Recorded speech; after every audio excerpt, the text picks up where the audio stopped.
I let her go over a duck pond. She was climbing. And my good friend Doug was with me, and I said, Doug, I've lost her. He said, he just pointed kind of up at one of the towers. He said, she's climbing. And so I put my binoculars on, and flying in a field with TV towers like having a big yardstick. This was before the days of GPS. You didn't know how high your bird was going, but it was going pretty high. And so there was a flock of speckle-belly geese flying at about 1,000 feet. She came in over them at about 1,500 feet, stooped down, grabbed one at 1,000 feet, and started spiraling down. And this is, a mile away from me. And I'm going, oh my gosh, how am I ever going to find this bird? Hey, what's up, everyone? Welcome back for another episode of the Falconry Chronicles podcast. And I just wanted to go ahead and make everyone aware. For those of you who are eligible members of the Archives of Falconry, you probably already heard about this or heard about the announcement that was made at the Spring Rendezvous, but the Archives of Falconry is going to be putting out a series of master classes that are going to feature different falconers and how they make some of the different types of equipment that they're known for making. And I believe the first one that they're going to be releasing is with our guest for this episode, Jim Ince. And for those of you that aren't aware, Jim is a very well-known bell maker and hood maker both, and the master class that's going to be put out with Jim is on how he makes his bells. So for those of you that are interested in seeing that other content, which I highly recommend that you do, I would go to falconry.org, sign up and become a member of the Archives of Falconry so that you'll have access to that amazing video as well as the others they're going to be putting out. There's going to be some pretty good stuff released. So all that being said, Jim is another falconer from Texas that I didn't get a chance to record with when I was at the Texas Hawking Association meet earlier this year, but it just so happens that he was at the Spring Rendezvous, and I got a chance to snatch him away for a little bit and hear about his story, which is pretty incredible. He had one heck of a European trip to see all kinds of different falconry and meet different falconers throughout Europe whenever he was younger, and hearing about how he got into making bells and hoods and all this different stuff. Man, he's got one heck of a story. So I really hope that you enjoy it, and I really hope that you will go over and check out those master classes at the Archives of Falconry website whenever they're put out. It'll be well worth your time, I'm sure. But all that being said, we're just going to jump right into this episode with Jim Ince and enjoy. Here we go.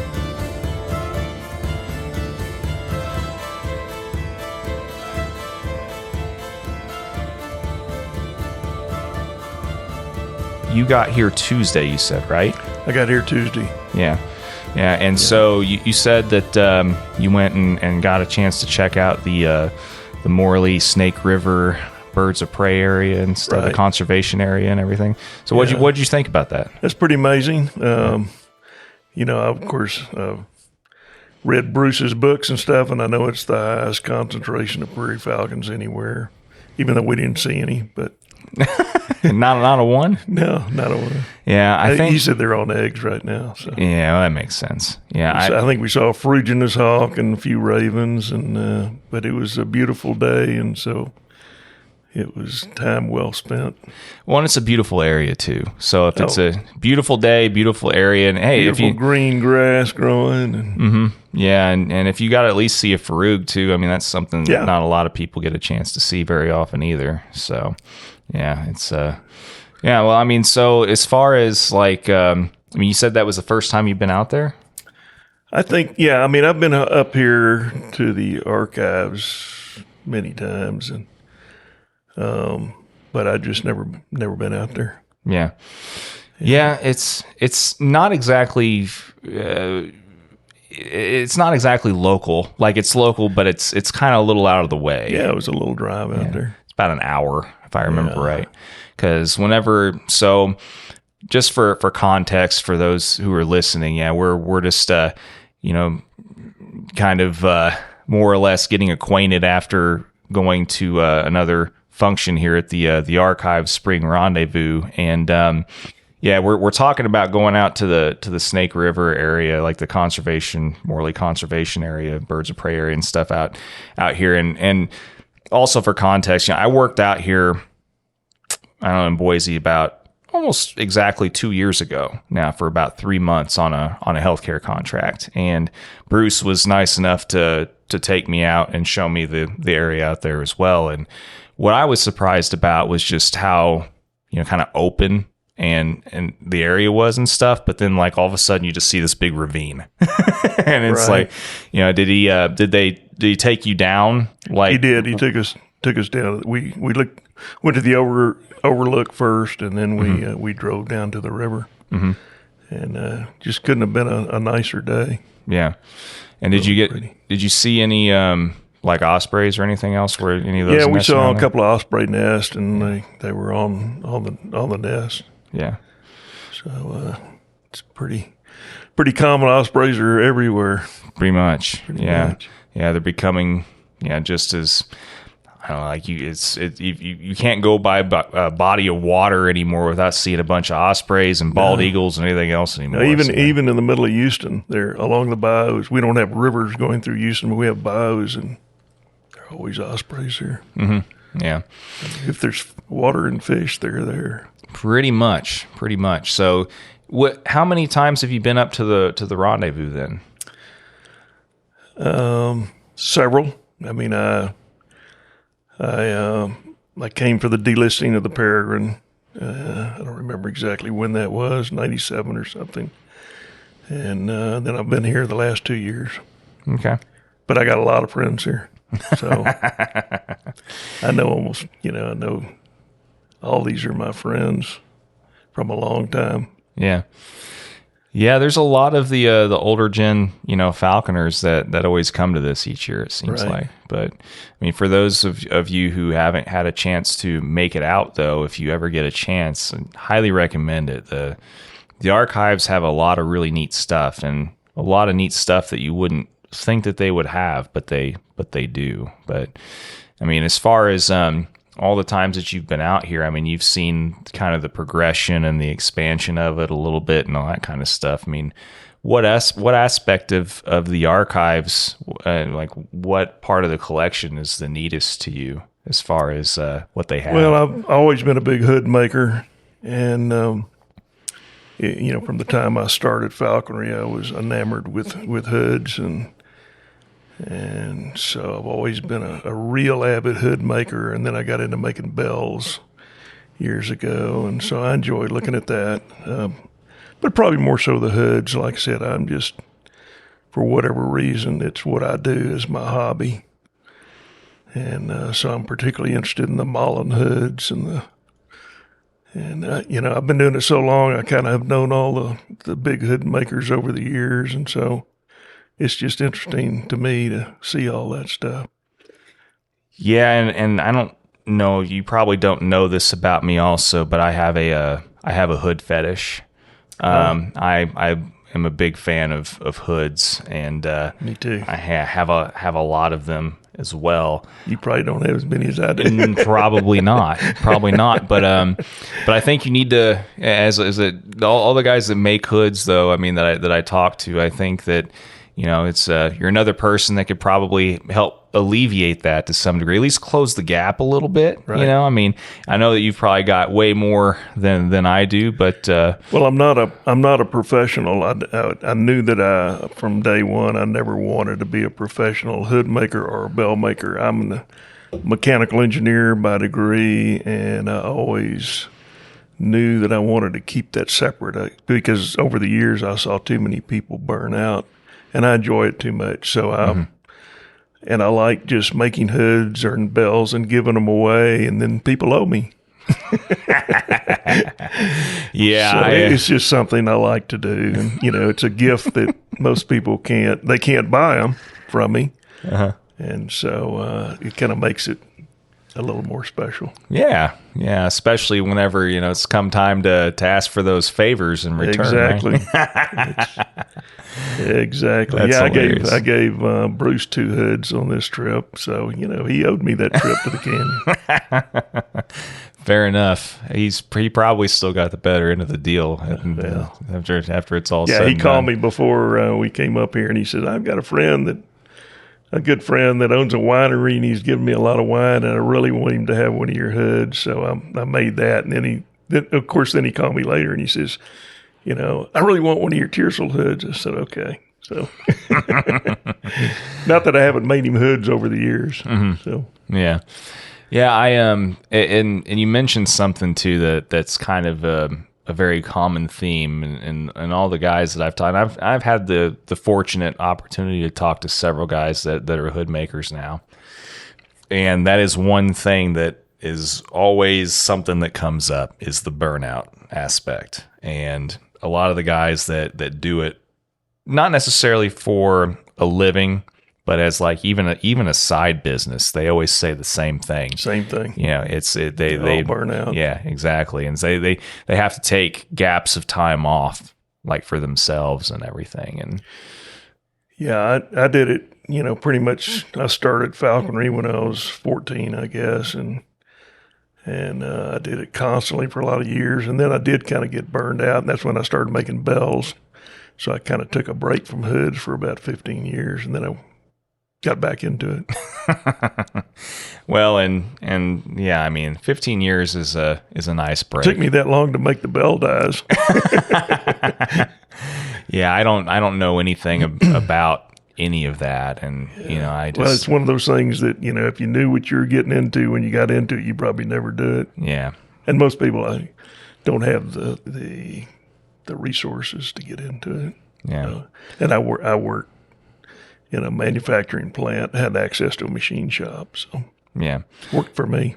Makes life a little bit easier then. Don't have to worry about spending X amount of thousands of $umpteen on equipment and machinery and stuff. So, but I really believe in people making their own equipment. So that's always been a big deal for me. Is if you don't make your own equipment, I grew up before credit card falconry, so I had to make my own equipment. And really, if if I'm teaching somebody falconry, that's kind of you're gonna have to make your own stuff. Yeah. I'm not going to disagree with that. I think that it's very important that even like later on down the road, once someone learns kind of what works for them and what doesn't, and right. As far as their own personal falconry and stuff, I think that they've earned the right at that point to decide whether or not they want to support another falconer, and like, their equipment making endeavors and stuff like that or whatever. But I do agree in that starting off, it's important for people to know how to make their own anklets, their own jesses, their own, like lures and all these stuff. You can't do everything. Like I'm not a swivel maker. Right. I would never attempt to make a swivel, but sure. Pretty much everything else. Yeah. And for me, I'm never going to be able to dedicate the time, effort, or energy into what, my humble opinion, like for my standards are. Like, I'm not going to be able to dedicate the time to make a hood that I would feel comfortable putting on a bird, so it doesn't bother me personally to support other people that want to hone and refine. It doesn't bother me either, and there's so many good artists out there that it's at this point you have to buy some stuff. and it's and there's some people that are way more passionate about that aspect of falconry, for me, and I like to support other people's passions and stuff because ultimately it benefits everybody else in the community too, to have more people around that continue to know how to make those things too. And I enjoy teaching people, and I'm always surprised that not more people call me and and say, can you teach me to make hoods or teach me to make bells? But it is what it is, although I've helped a lot of people over the years. Mm-hmm. And so that's kind of satisfying. Yeah. Well, and it's always flattering whenever somebody else reaches out, or at least it's an acknowledgement of the time, effort, and energy that you've put in when somebody else recognizes the quality of something that you do. Yeah. But so, I mean, this is a question that I like to ask a lot of guys that do make certain types of equipment and stuff. But as far as hoods, specifically, like how long was it before you felt like you were making hoods that were like good enough quality that you would feel like giving them to somebody else to put on their birds and stuff? And I mean, like there's always a varying number, but I'm a very meticulous guy, and I'm very detail oriented, as most engineers are. And so from day one, when I started falconry, there was only one professional hood maker in America, and that was Brian McDonald. And so you couldn't go out and buy hood blocks. You couldn't, you could get Indian patterns like from Mavro's book and stuff like that, but there weren't any. There were very few Dutch hoods and Dutch hood makers. And those of us who started doing it about that time, myself, Doug Pinio, most of our stuff came from people like Corny McFadden, who had gotten it from Andé in France. So, I met Corny in 1970 at a falconry meet, and he let me borrow an Andé block. And I think Pinio did the same thing. So we all kind of started with that. And then I met Bob Martin in the early 70s, and he was a pretty good hood maker. So I got some of his blocks and patterns. And of course, I was making my own stuff from McDonald hoods. Like, I'd stuff tinfoil in them and pour plaster Paris in them and make my own blocks and spend hours trying to make my own patterns. And so, I mean, it's something if you're passionate about, you're going to figure it out. I mean, I've got thousands of patterns that I've made and tweaked and collected over the years. So I don't think there's any hood maker in the world I don't have their patterns. It's just something I like to do and have been passionate about and continue to be. I'm texting daily with a guy in Cornwall, England now, and I've helped him a lot because he didn't know anything about American hood making, and I don't know much about British hood making, and so we have swapped blocks and patterns and hoods. So it's been enjoyable to do that. That's cool.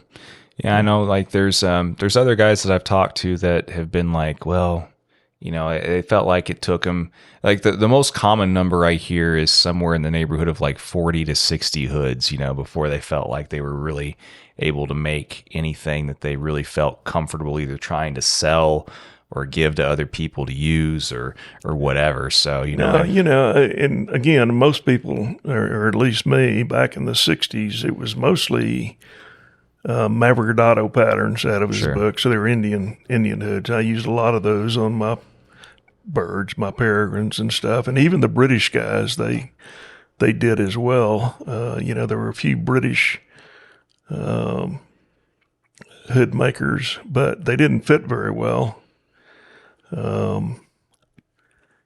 And so you really had to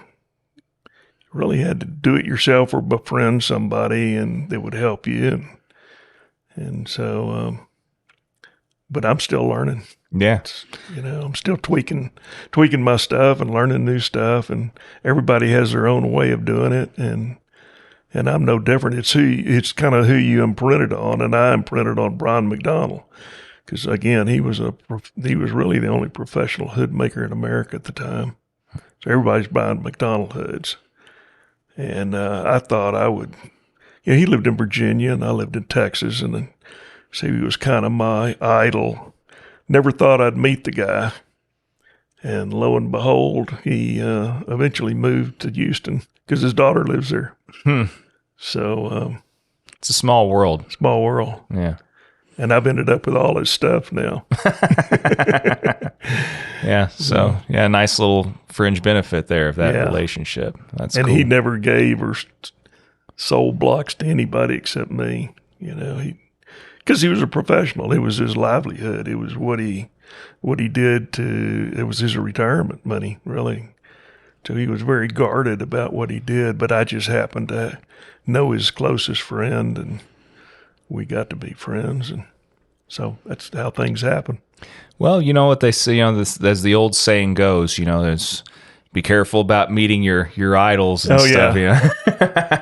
Yeah. Well, I mean, it's good that it worked out, though. Yeah, no, he was quite a character, not a disappointment at all. Well, I mean, as far as the different aspects, though, whenever you were learning that particular aspect of that craft, and like what was the hardest thing whenever you started making hoods that was the hardest thing for you to wrap your head around, as far as, was it the stitching, or just like the making like the precision cuts for the patterns, or like what aspect of it was kind of hardest for you to grasp initially? I don't think anything was very difficult. I mean, if you had patterns and you had blocks, I'm not an artist, but I'm very good technically. Mm-hmm. My stitching has always been very precise, and but I'm not a John Moran. In other words, he went to art school, so he was painting pictures inside his and stuff like that. Now I don't do that sort of stuff. Yeah, But technically, I was as good as anybody, and still am, I think. But but probably your best work is in your 30s and 40s because your eyes are real good. So I'm still good, but I have to use a magnifying glass. Yeah, you use like those makeup applier like those giant magnifying lens type things. Yeah, I have one that a lighted glass. And I wear reading glasses. I mean, I'm not using a loop like a jeweler, but. Well, that's cool. Anyway. Yeah. Well, I mean, it's good that you kind of had more of that technical background and were just kind of kind of already had that. I don't want to necessarily, maybe, I don't know if anal retentive was like a good way to put it, but like, that attention to detail, and that focus, I guess, because like I said, I've helped a lot of people over the years, and they'll ask me, well, what do you think? Like I've been helping Robert McGuire and Harvey Leslie lately, and what do you think? Some people get good at it and some don't, and they'll never get good at it. Mm-hmm. And I'll never be as good as John Moran. Mm-hmm. Everybody's got a level they can reach, and they can't go any farther. Sure. But yeah, and I think that goes for almost any kind of craft too. Right. Like being having been a musician, since I was 14 years old also, and stuff, it's just like, sure, anybody can technically learn to play some chords on a guitar or play some notes on a bass. Anybody. I can't. Well, you could learn to play a few notes. I'm sure I could teach you to play a couple notes. I'm not sure. Doesn't mean I could teach you to play a song though. You know what I mean? Like, so yeah, I mean, I think that there's a lot of truth to that. I mean, you can be as passionate as you want and love something as much as you want. Doesn't necessarily mean that you're always going to be, a guarantee to be amazing at it though. Right. And it's just like there's certain careers too where you can become really good at certain careers, but you may not necessarily even be passionate about it though. Right. So, but I don't know. Just, like I said, just a different perspective on things. Right.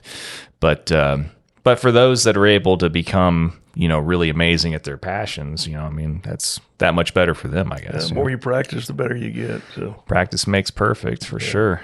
Yeah. But, well, I mean, that's cool that you're still able to do it and you're still, really into it, even after all these years. Passionate about it. Yeah. Yeah.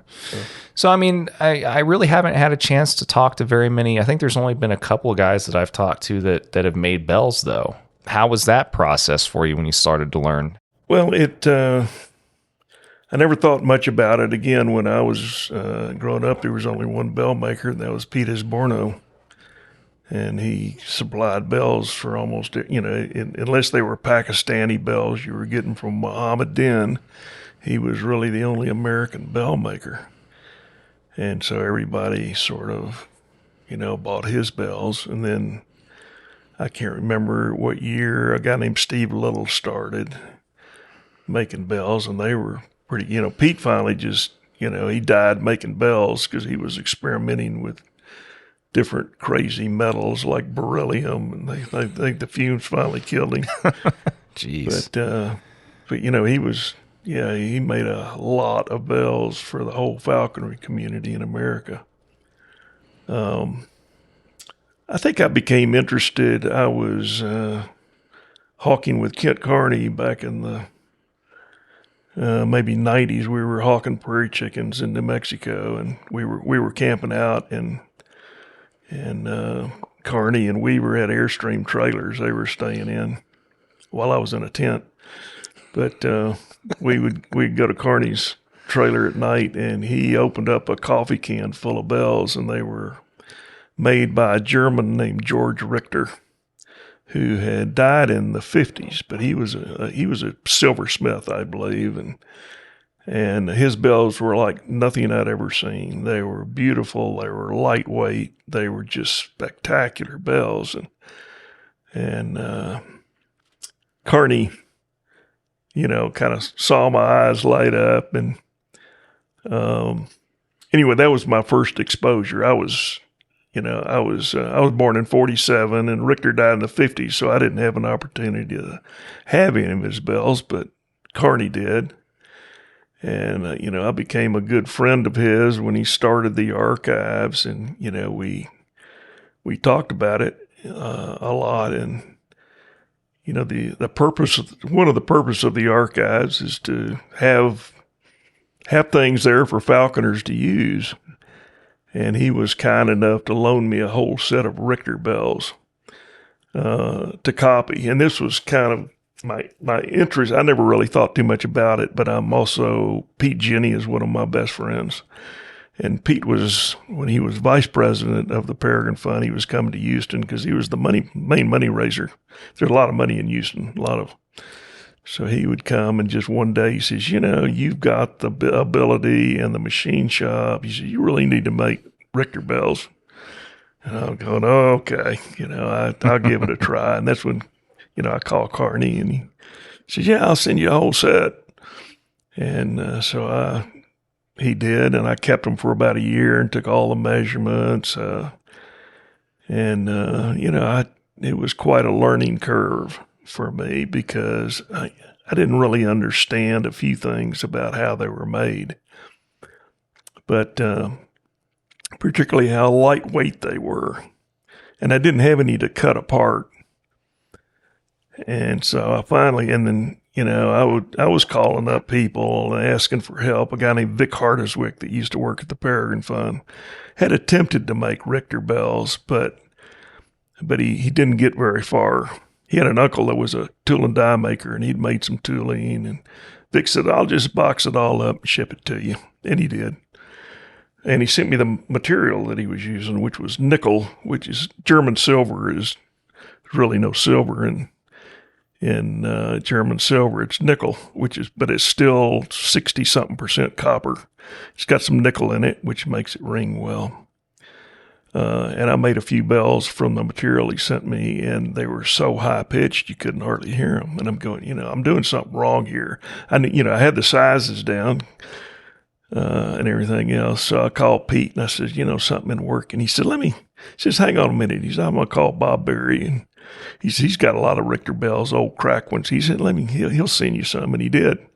So I cut them apart, and the light kind of went on. I'm going, I've been using too thick a material. Historically, bells were made out of 16 thousandths thick material, and Richter was using 10 thousandths thick. And then he was putting a reinforcement pad around where they on each side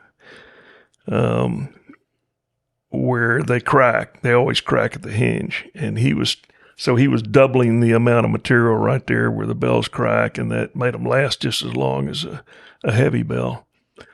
But it takes a lot of work, and it takes a lot of effort. And, even today, you buy a bell, somebody's probably selling them for less than $20 a pair. And nobody can do this for, it's still not a money. I don't care what you sell them for. It's not a money-making deal. But anyway, I finally, after 15 years of making the tooling and tweaking it and all that, I think I finally make a pretty good Richter bell. It only took 15 years. It only took 15 years. Only. And I, don't sell them. I give them to friends. I keep Pete and several of my friends supplied bells. Yeah. So, I mean, I'm kind of trying to think in my head, like, what kind of favors equivalent, to make up the difference in a lot of these, these pieces of equipment, man. I sent a pair to John Goodall because, a pair of Goshawks has, and next thing I know, Patrick Brown's calling me. He says, John he doesn't use bells. He just donated them to the archives, and we need to, see how you're making these bells. So I'm at the present time, I'm writing a book and going to give it to the archives so somebody else doesn't take 15 years to do this.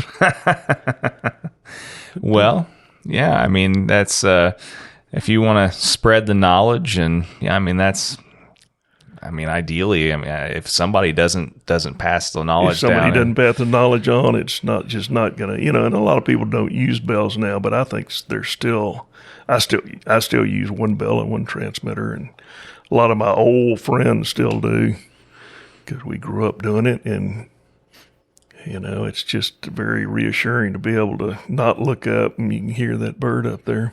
Yeah. So anyway, I think there's still some value, and most red tailors or goshawk guys still do it, even if they're using a transmitter. Talking to one right now, I still use them. I prefer just to use one. Me too. That's what I do. Yeah, and but yeah, especially like whenever you're hawking squirrels and other stuff, it's like you said, it's nice not to have to. Where's the bird? Crane your head up every 5 seconds trying to figure out where it's at and stuff. But that's interesting. I've not ever really talked to anybody yet about, like I said, the actual process and what goes into, like hearing about the thickness and the materials and all that. And if you think hood makers are bad about giving out information, bell makers are twice as bad. It's so niche. So I pretty much did it on my own. So I have no idea how Richter did it or Dave Noble or anybody else. I pretty much just figured it out on my own. I tried some things that didn't work, and then with my engineering background, I thought, this I need to do it this way. Mm-hmm. So it's worked for me. But you really almost have to be a tool and die maker or something to make the equipment to do it. And I wasn't even a machinist, but I figured out how to run a lathe. And so after work in the off season, I would go out after work at night and, work on a lathe and make the stuff. And, but it takes a long time if you don't know what you're doing. Yeah, well, I didn't kill myself doing it. Well, that's always a plus too. Yeah, I made everything round because I only knew how to work a lathe, so everything is round. Well, you still found a way to do it, though. Found a way to do it. Yeah. Well, I just you can't say I wasn't determined. Yeah, you obviously were. Yeah. And it's like all the guys. It never ceases to amaze me talking to all the people that had to figure everything out basically for themselves, because back in the day there were no people that were, it was so hard to find resources to have any guidance, not just for equipment, but just falconry in general. And it's really admirable, all the people that become so passionate about it that don't have, I think about just how easy it is to make mistakes with guidance sometimes, let alone without. So yeah. Sponsorship hasn't been around forever. We had to figure it out on our own, and Yeah. It's a long road for anybody. Some of it's luck, who you run into and who you meet, and a lot of it's that way.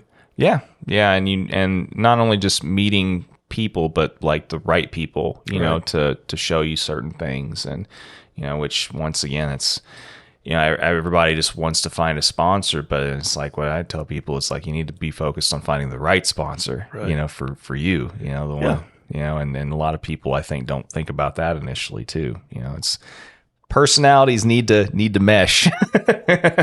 So, But well, I mean, and so before we talk about anything else, though, I mean, you've already kind of briefly mentioned.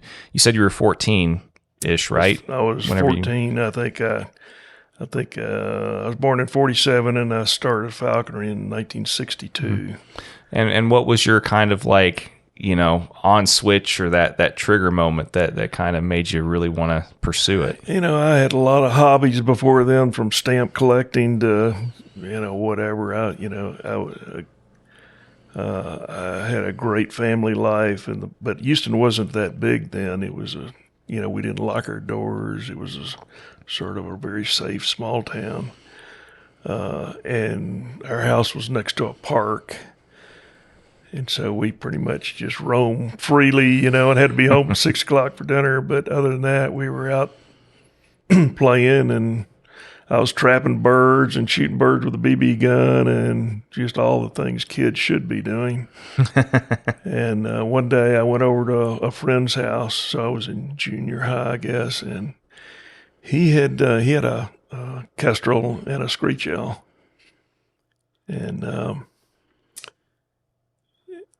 And all he had figured it out from British falconry books, at least. And he maybe knew one other person in Houston that I don't think I ever met, but he knew the concepts, and he knew the concepts of making a BC and sort of how to trap them and stuff like that. So his name was Joe Doggett, and Joe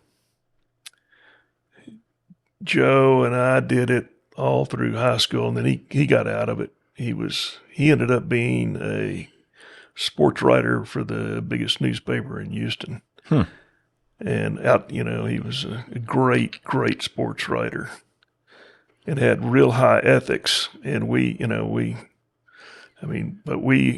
hunted our birds as much as we could. Of course, we didn't have Mullinix's book to refer to, but we were flying our kestrels on sparrows and stooping them to the lure, and then we figured out how to trap red tails with bow nets, and we got a couple of red tails, and but we didn't get very far because there aren't many rabbits in Houston. It's just not there's swamp rabbits in the woods, but it's not like you can go out in a field and 20 rabbits will jump up. It's just not the way it is.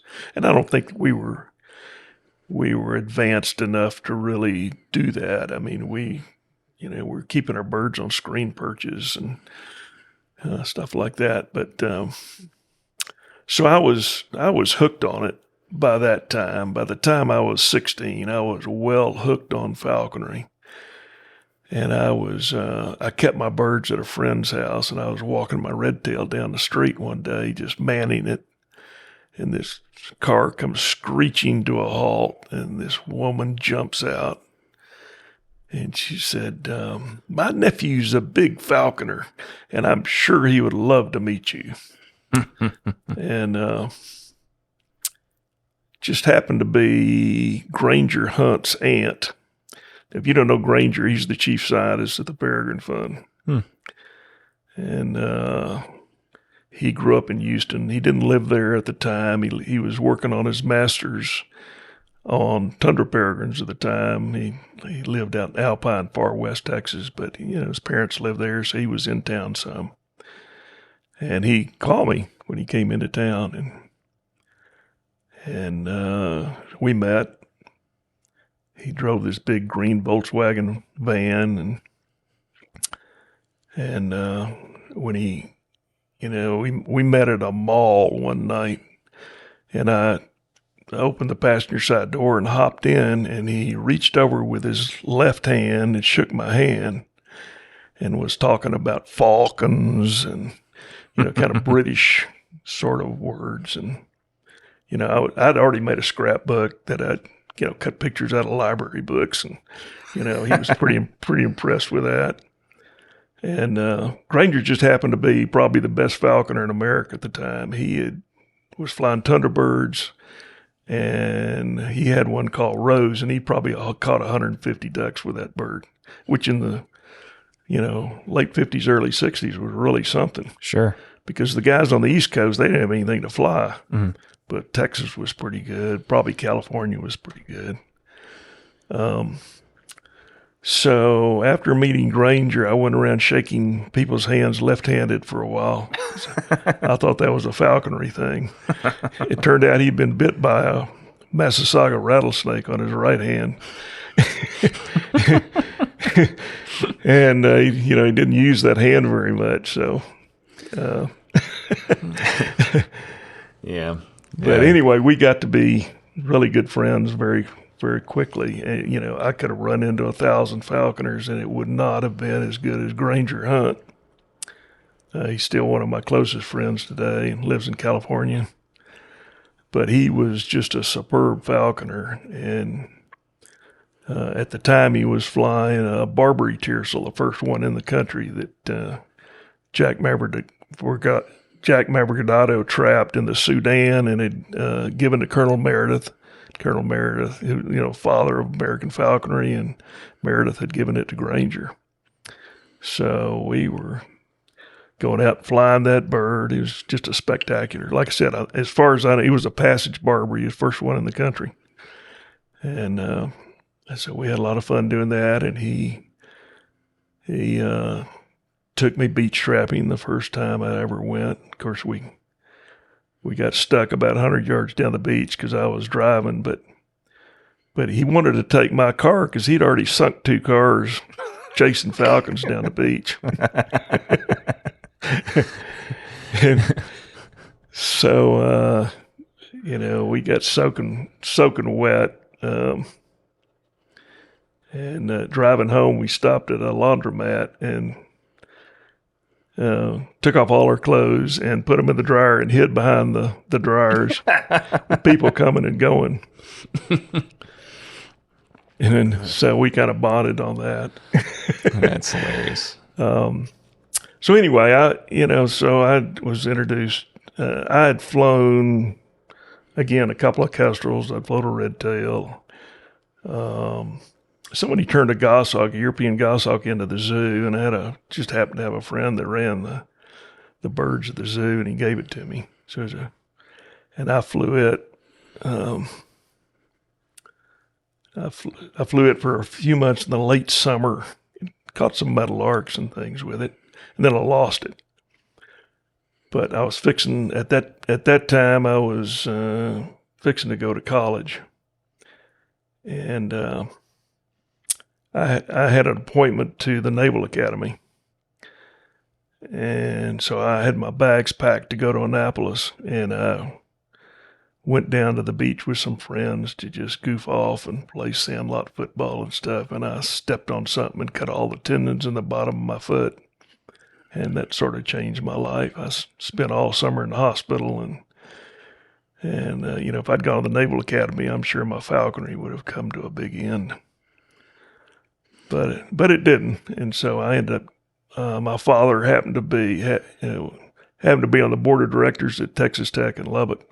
Made a couple of phone calls, which you could do in those days, and got me enrolled in Texas Tech. So it was sort of the perfect time, the perfect place, perfect time for me. So I went out there, and I was at Tech from 66 to 71. And, people love to go to Lubbock now because it's such a great place. Well, I was the only falconer there, and it was I hardly ever got off of Tech property. They had the biggest land holding of any college in the world. And so I just hawked on Tech land most of the time. I was, I had to study pretty hard, but walk out my door and so I was flying peregrines and goshawks. In those days, in the 60s, there were no laws. And so these Germans would just send you goshawks for nothing. Mm-hmm. And so I had a big Austrian female and a German male, and I'd have a couple of peregrines. And there were a couple of duck ponds out in the middle of a field. And I knew it could be done because I knew Granger. He said, it's easy. And it was. First peregrine I ever trapped had a ring of down on her head. She was, I've never seen one since like that. I had her flying in a week and a half and catching ducks 2 weeks later. And, I probably caught 20 ducks with her that first year. And let's see, I guess something else fortuitous happened. I was in a dorm room and I was flying a kestrel to the lure or something. And next thing I know, this guy's running out of the dorm room saying, I've always wanted to do falconry. And he was a guy named Ralph Rogers. And he was a big bass fisherman at the time. And he lived on my dorm floor. And so I couldn't get rid of him, really. So we became really good friends. He was a member of a fraternity, and my father didn't believe in fraternities. So, Ralph took me to all the Sigma Nu parties, and he was a biologist. He was, majoring in biology. So he had a lot more time on his hands than I did. So we got to be good friends, and then like I said, I'd flown several peregrines by that point. In 69, a friend had a passage tiercel, so it was still legal to do that in 69. And come Christmas time, he couldn't fly the bird anymore, so he gave it to me, and it was named the Blue Meanie. And I flew it on dove and quail and caught quite a few birds, and then. And then I think I gave it to Ralph or Granger after that. And there's a long story about the Blue Meanie. Ralph and Granger kept trading it back and forth, and in 76 or something, Granger asked me if I wanted it back. That was always the rule. You give somebody a bird, you get it back. And that was right when the Peregrine Fund had started. They kind of started figuring out how to breed birds. And Jim Weaver called me, and they'd had a female that had established, they'd put up a nest box on the East Coast, but there were no males. And he says, will you be willing to give me your male? I said, sure. So Steve Sherrod flew down and got the Blue Meanie from me, and they built a big box on the building next to it. So they played recordings and everything, and made the cover of the Wall Street Journal, the big article. And they finally opened the box, and of course the Blue Meanie was a tundra bird. He took a couple of circles and headed north. So they tried another tiercel, and that one flew off, and I think the third one stuck, and they named it Rhett. So that was Scarlet and Rhett. That was the first birds that nested east of the Mississippi, after they started releasing birds. But the Blue Meanie was the first try. But I regress a little bit. So we were, Ralph and I were having a pretty good time at Texas Tech, because we were the only two falconers there, and it was, you'd walk out in the field and there'd be 15 jackrabbits sitting there, and cottontails, and they had 2 covey of quail in the field and 2 duck ponds, and you could not have asked for a better situation. So, like I said, I had a goshawk and a couple of peregrines, and then Ralph got a couple of peregrines I think he bought from Mohammed Den, and then I'd send him to the beach, and he'd bring back peregrines for him and me, and so we were having a pretty good time. So took me 5 years to get my engineering degree. So sounds like you're having a really good time. I was having a really good time. Well, I started off with a EE, ME degree, and I said, I can't see this electricity. I'm giving this up. Just going with mechanical engineering. But I guess another fortuitous thing that happened to me, of course, we're talking the Vietnam War era, and didn't get drafted because I was in school. But in 1970, I thought, I'm going to graduate next year, and they're going to, even with my foot that I'd cut all the tendons, I couldn't feel it. I figured they're going to get me. And so I took the opportunity in 1970 to go to Europe, and my dad said, I'll buy you a car for your graduation present. And I had started, I told my mother, I said, I'd love to meet some of these British falconers. She said, write them letters. And I said, really? They're not going to answer me. Every one of them answered me and said, we'd love to see you. And I mean, it's kind of a lesson to young falconers. Don't be shy. And I'm a pretty introverted guy. It's not easy for me to walk up to people and talk to them. But I'd written Jack Mavrodato, I'd written Ronald Stevens, I'd written all these famous falconers. I said, sure, come on by, Roger Upton. And so in 1970, I flew over to Paris. I, picked up my VW van for $3,000, and I ended up driving 10,000 miles that summer, visiting and staying with all these falconers, which was, something you just couldn't do today. I mean, I don't know. But, I stayed a week with Mavro, driving around the country in his 1929 Rolls-Royce convertible. And he introduced me to Roger Upton, who was a big falconer at the time. And he told me, like I said, I stayed with him for a week, and his falconer was Leonard Potter at the time, who had been Blaine's falconer. So, I mean, there was a connection. And Jack lived in Salisbury, England, right next to Salisbury Plain.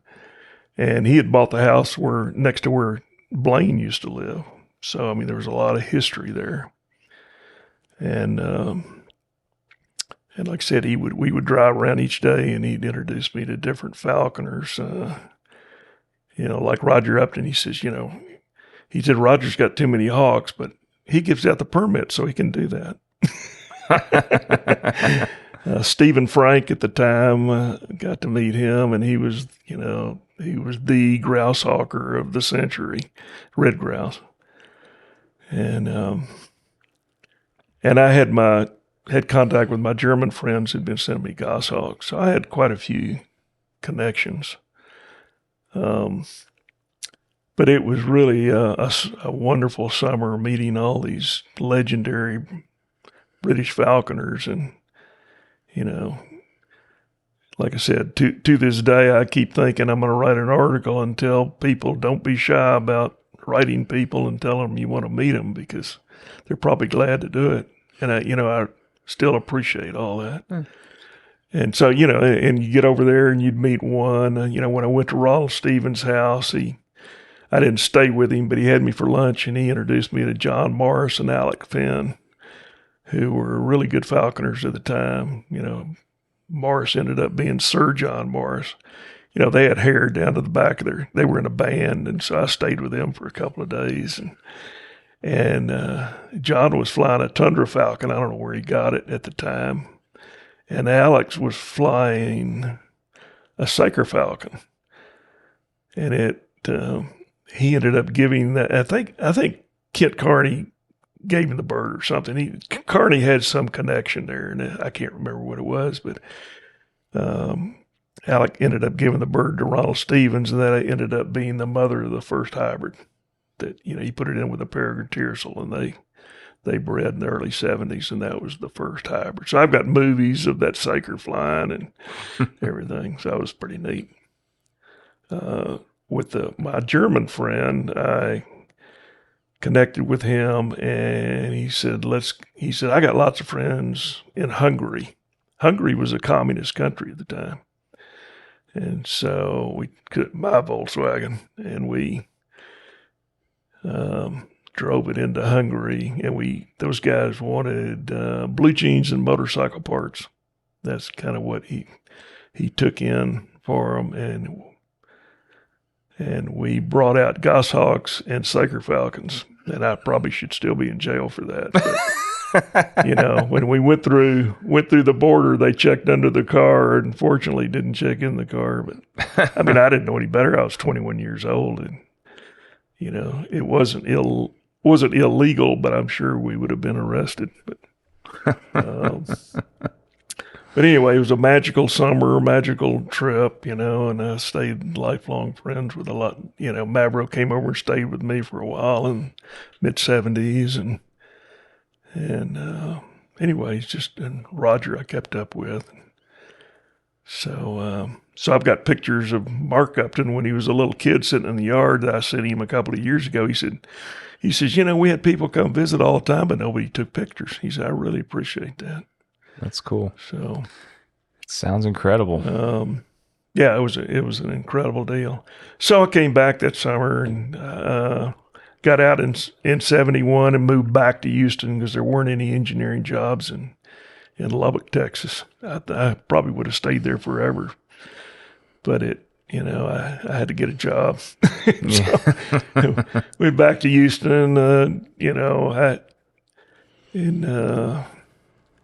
There was, I had the Blue Meanie, a Peregrine Tiercel. I think I had my Austrian Goshawk, and I think I had one other bird. In May of 1970, there was a huge tornado that went right through the middle of Lubbock.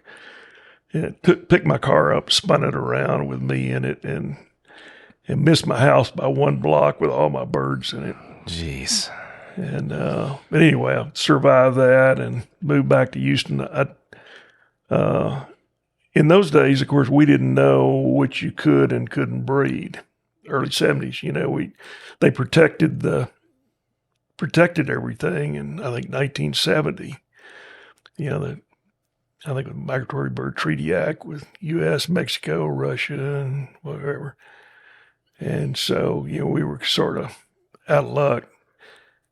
Kent Carney lived in El Paso at the time, and he and I started corresponding. And of course, he was instrumental in helping us in Texas write our regulations. There was no test at the time. You just had to get a reference from somebody. So I wrote a reference letter to Ralph. He wrote one for Granger, and Granger wrote one for me. And and we were in. Perfect. And but again, Kent, that was early on, and of course, the rest is history. Kent helped almost every state get their laws passed. Amazing man. So I moved back to Houston. We were trying to figure out how to breed birds. I built a chamber and put goshawks in it. Ralph built one, put tundra birds in it. Granger was trying to breed peregrines. We didn't know tundra birds wouldn't breed at the time. Even Jim Anderson came down. He got it in 70. We started going down to Padre and trapping. So we kind of started that whole, stuff in Padre Island. We didn't know tundra birds wouldn't breed. And Anderson got a permit for a pair of birds, I think in 72. So we went down there and we trapped 13 females that year and no tiercels. But, he tried it and was unsuccessful. And, it took until the middle 70s, I think, for somebody to go, these passage peregrines are not going to breed. And so they started figuring out you could get, if you got an IS and raised it, and particularly if you use the bird in falconry for a year or two, then put it in the breeding chamber, it would breed. And so, Cade started at Cornell in 1970, and Raptor Research started. Don Hunter started that, I think. So we were all trading information. And, I was unsuccessful at goshawks, but I had a friend that worked it was director of the Abilene Zoo, Tom Buchanan, and he had he could build facilities for nothing. So I flew up to Cornell and got some birds for him, and so we were the first ones to breed peregrines in Texas. And of course, in those days, the Falconry Fund was, please send me your birds. And so we bred Spanish peregrines in the mid-70s, and of course we sent them to Cornell. And so, the East Coast is full of birds from everywhere. Mm-hmm. And they were releasing Spanish birds, peals, anatums. Granger ended up getting an IS anatom from California, an imprinted bird. And that thing was really a breeding stock at Cornell. They bred so many birds from that tiercel. Of course, they had to, they were, Les Boyd was working on it out in Pullman, Washington. And, he's the first guy that figured out the hat thing. But the famous hat thing. The hat thing. But his wife raised the bird. And so it was imprinted on her. So when Les, went out to interact with the bird, he had to dress up in his wife's clothing. Which was pretty funny to watch. But he's the first guy that, figure out. He put the rubber tube on the hat and got him to copulate on his head. So, that was a whole different dimension of, okay, we can imprint birds or we could raise them naturally and put pairs together. And so they were kind of starting to do both of those things for the production to really take off. And, Weaver was up at Cornell and was kind of the mastermind. I mean, Cade, we were very fortunate. Tom Cade was a falconer. He's not a very good falconer, but he was a falconer, and which was incredible. Really, he made us very credible as falconers. A group of people that are not always real credible. But between Weaver and Willard and Vic Hardiswick and those guys, they had a wonderful team up there at Cornell, and they really figured it out and started cranking them out. And then, of course, eventually they started off with those birds on the East Coast, but then eventually they put Barnum in charge of they wanted to split. You don't want to have all your eggs in one basket. So then Barnum went out to Fort Collins and concentrated on the Western Anatoms. So, anyway, other than that, I was just I was just having fun in Houston. I flew some females on ducks. I was probably in '71. I was hawking snipe because Houston used to be a tall grass prairie, but of course they took all the grass out. But then they started plowing fields, and I had just flat, muddy fields that these Arkansas guys have now figured out is pretty good for snipe. But I never had a dog. I learned to just spot the snipe out in the field and was flying peregrine tiercels and having a really good time. And so I kind of went back and forth between falcons and tiercels and goshawks, but I quickly gave up the accipiters because I didn't really have any rabbits or anything. Yeah. So, pretty much. And then I caught a merlin in the mid-'70s, a little Jack merlin, and had it for 3 years. And it was a really, really great little passage Jack.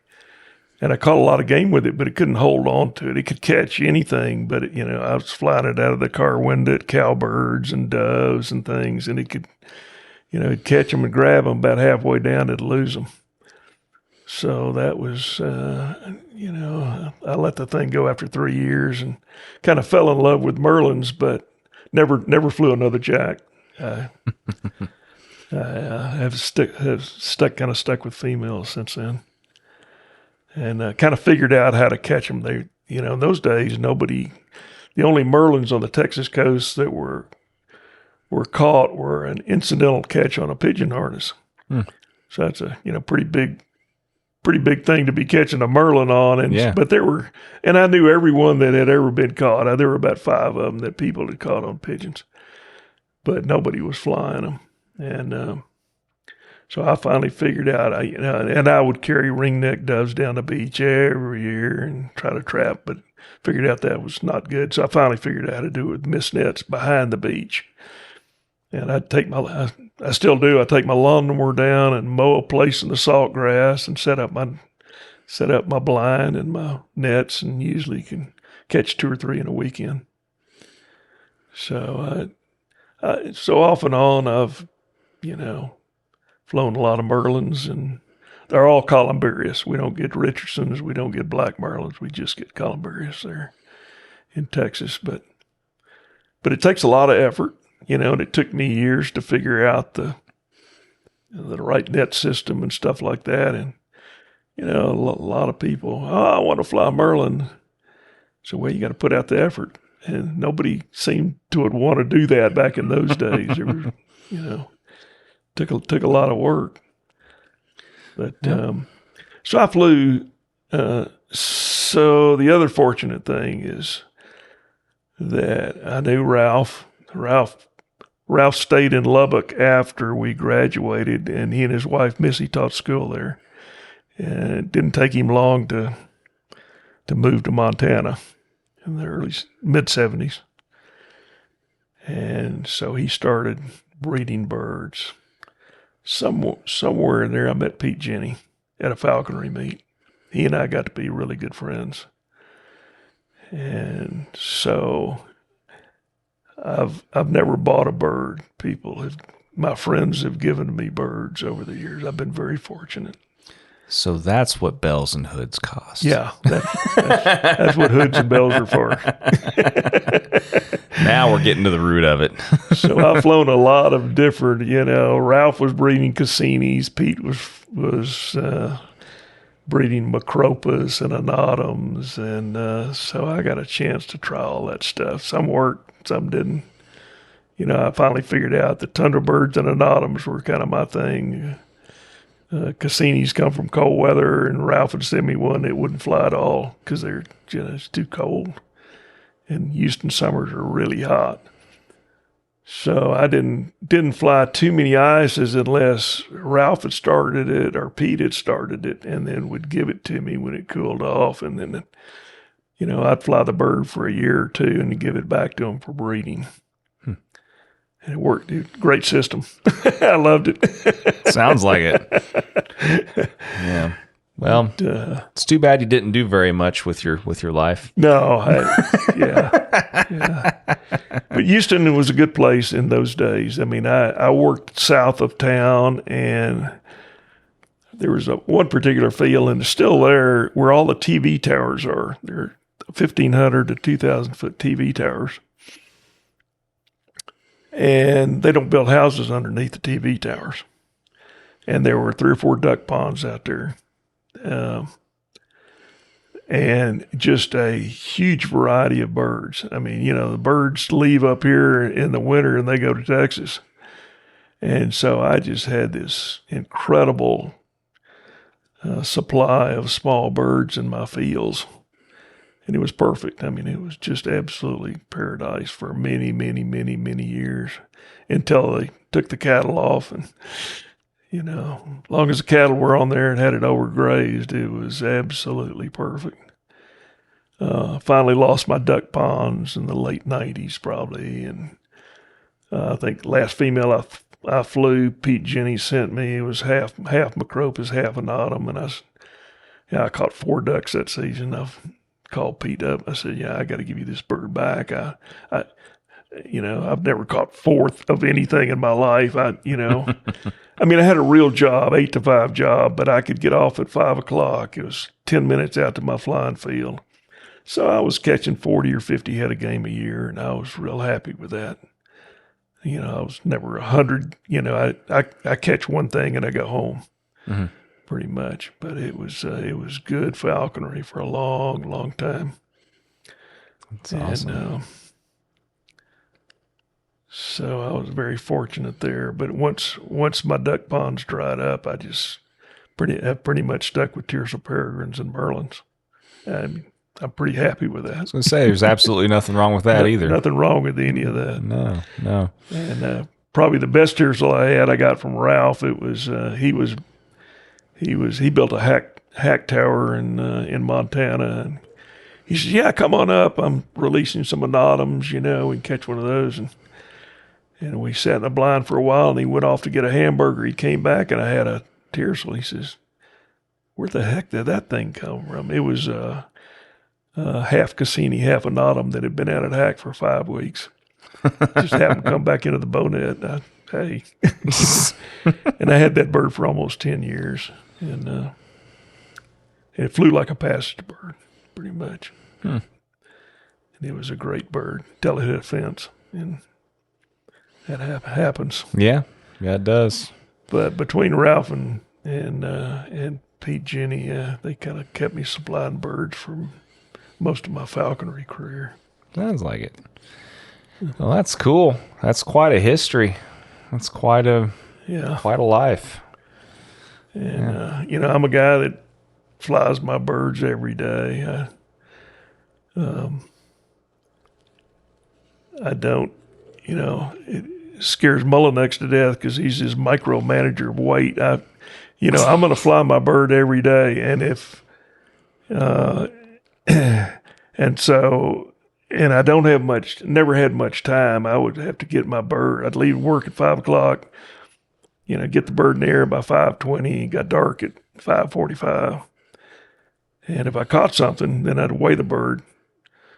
And I'd either feed it a lot or very little, so it'd be ready to fly the next day. That may fall in line with his 22-hour plan. I'm not sure. But it would drive most people crazy. Well, I always have flown my birds too fat, and I'm happy with that. Well, I've noticed too, especially with falcons. I've never had a bird get sick. If you fly, you cut them down too much, they're always going to get something. Yeah. So I've been fortunate in that respect. Well, I mean, with falcons, they become more of a repetition type deal. It's more. Yeah, you're flying the same bird in the same field, and you really don't have a problem. Yeah, I mean, it becomes a lot less about weight and more about routine with them. A lot less about weight. Yeah. I mean, the bird's going to fly one way or another, and if you're flying game and it wants to catch, it's going to catch it. And so I'm probably not a very good example for weight management. Well, like I said, everybody's got their strengths and their weaknesses. That's right. That's right. No, that's awesome though. I mean, especially that one summer that you spent over in Europe and everything else. That was very, very special. So, I mean, did you get a chance, out of curiosity, to visit the British archives at all, or it didn't exist then? But I mean, since then, no, or anything? I have not. Still not got a chance to go there. I knew Roger Upton pretty well, and but Mark, of course, was a little kid, and he's the guy that has started it now. I did go a few years ago. I went to. I haven't talked about my wife any. She was a flight attendant for Delta for 45 years. So we've kind of traveled the world. But we went to England one time, and in fact, Bruce set me up with a guy named Nigel Warrington over there who's flying on Salisbury Plain.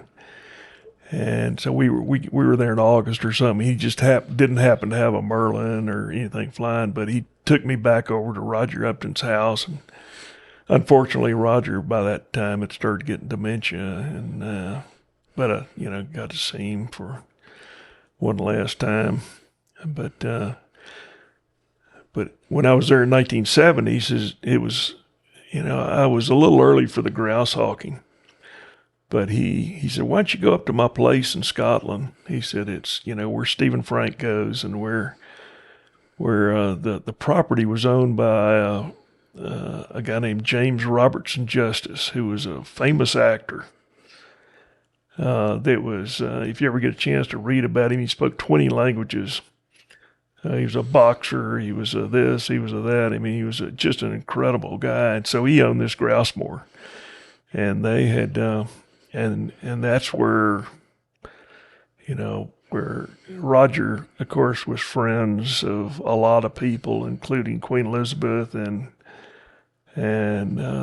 Prince Philip. And Prince Philip was a falconer for a short period of time. And, he was kind of probably in, all the monarchs had to be falconers, and he was for a short period of time, I think. But that's where he was going up and hawking, and so I got to go. Roger said, you can go stay in the house, and it didn't even have a concrete floor; it was a dirt floor. So I went up there and stayed for a few days and ran around. But unfortunately, I wasn't there at the right time of year, so I didn't get to see any grouse hawking. But it's pretty neat little thing to do. Well, I think that place is still there. I think Don Raber's been there, and unfortunately, Stephen Frank just died a couple of years ago. Yeah.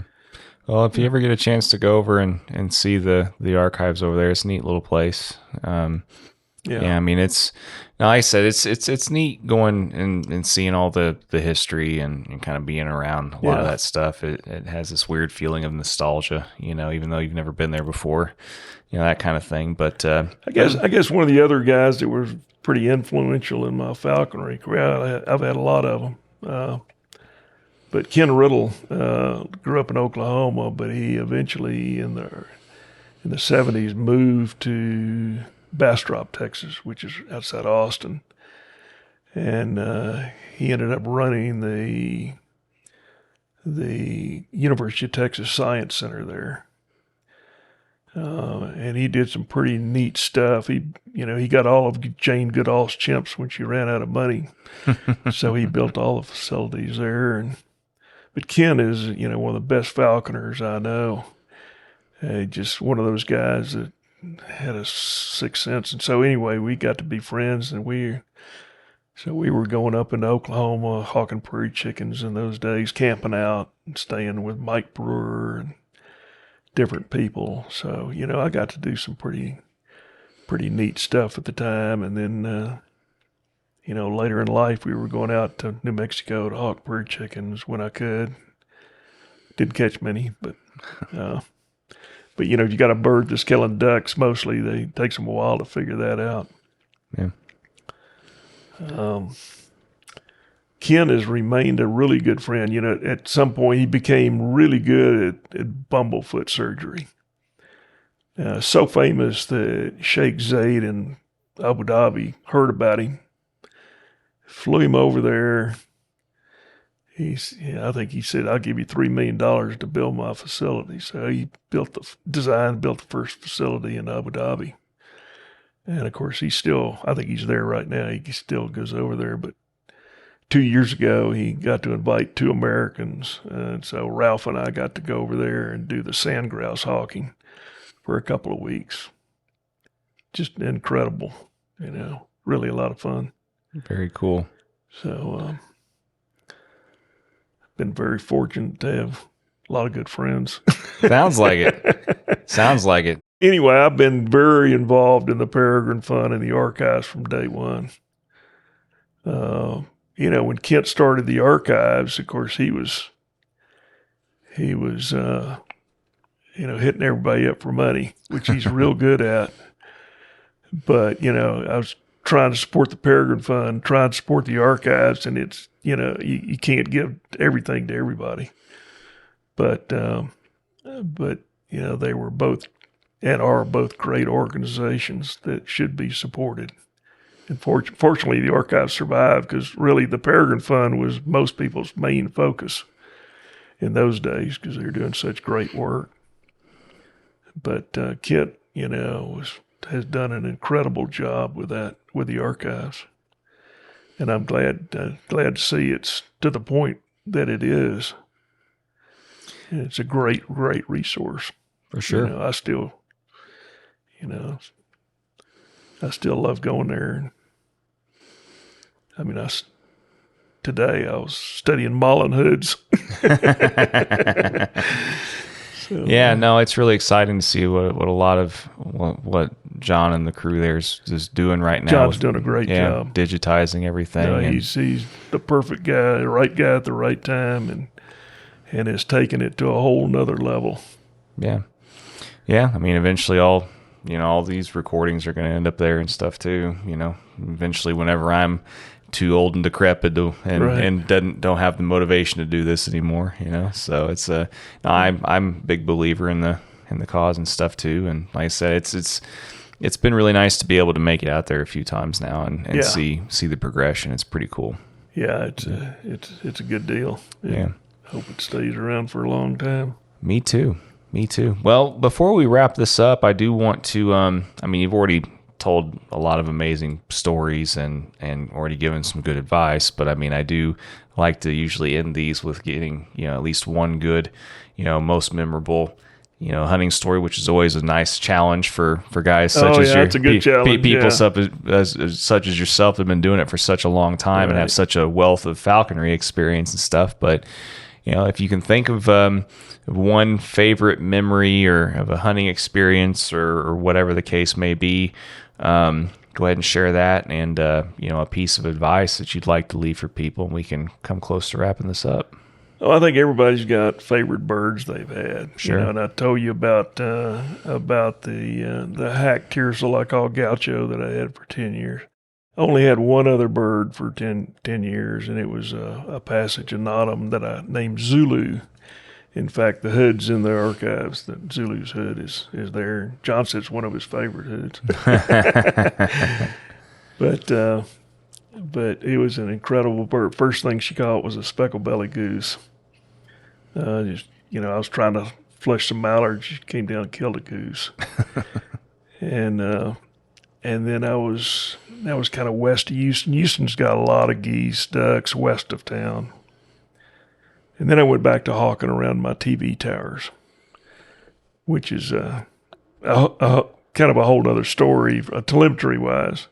Because, I started off with the first telemetry in 1970 at 148 megahertz. Then everybody went to 151 with an 18-inch antenna, and then they went to 216. And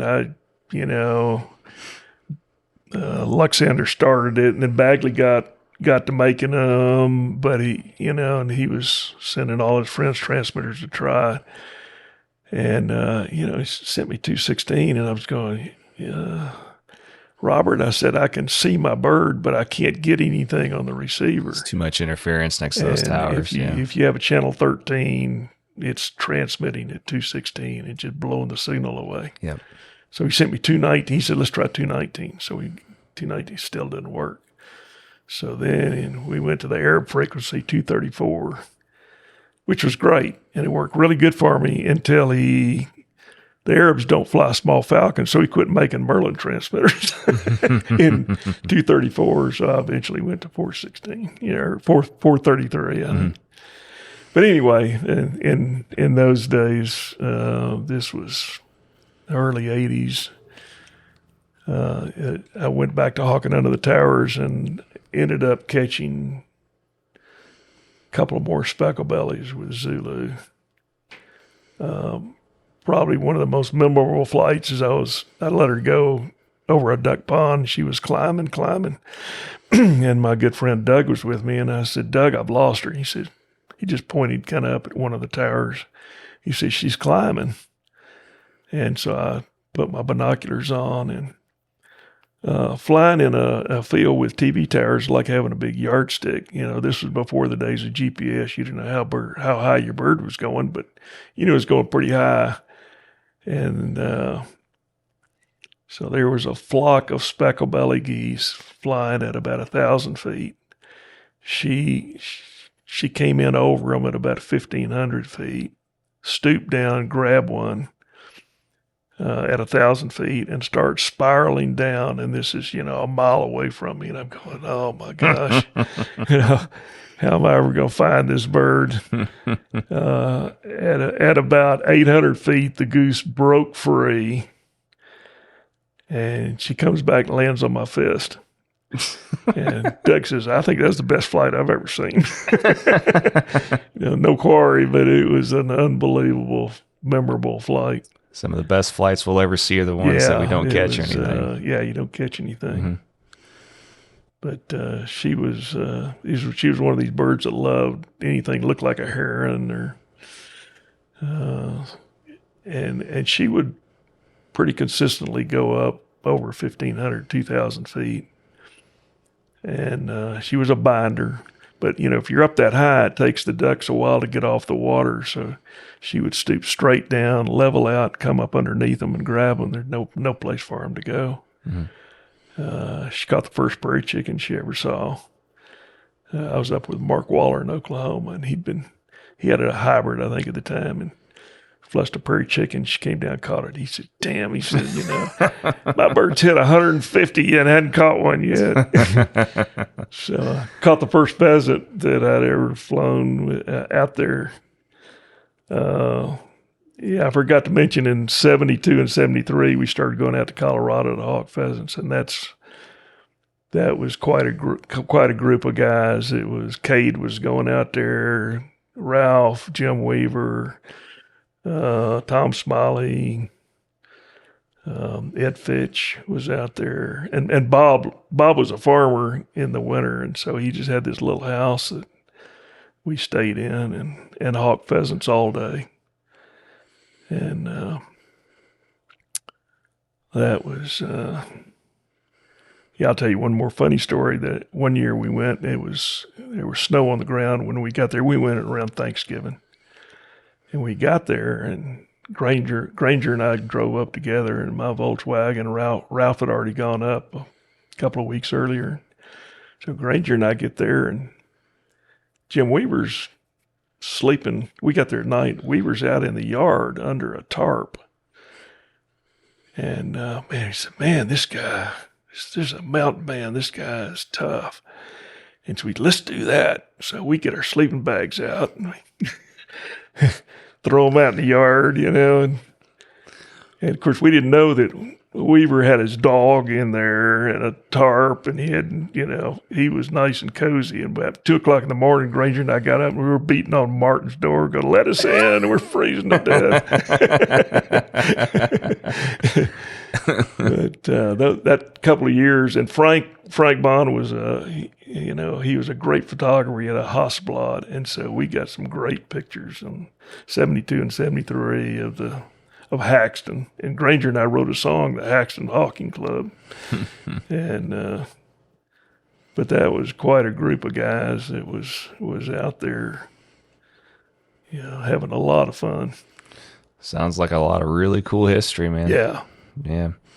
Oh, and you can't replace memories like that. No. It's called living. Yeah, it was more fun than a guy ought to have.